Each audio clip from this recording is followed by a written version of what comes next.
আজ 25শে বৈশাখ। কবি সুকান্ত ভট্টাচার্যের কবিতায় কবিকে জানাই আমার সশ্রদ্ধ প্রণাম। আবির্ভাব। সূর্যদেব আজি এই বৈশাখের খরতপ্ত তেজে, পৃথিবী উন্মত্ত যবে তুমি এলে সেজে। কনক উদয়াচলে প্রথম আবেগে ফেলিলে চরণ চিহ্ন, তার স্পর্শ লেগে ধরণী উঠিল কাঁপি গোপন স্পন্দনে।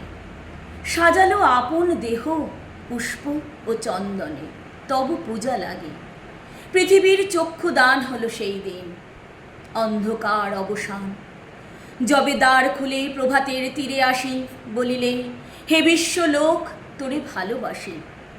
তখনই ধরিত্রী তার জয়মাল্য খানি আশীর্বাদ সহ তব শিরে দিল আনি সুস্মিত নয়নে।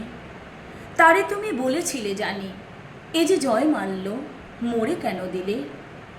কতবার তব কানে 25শে বৈশাখ সুদূরের তরে শুধু দিয়ে গেল ডাক। তুমি বলেছিলে যে সম্মুখের পানে, হেথা নয় হেথা নয় অন্য কোথা অন্য কোনোখানে। নমস্কার।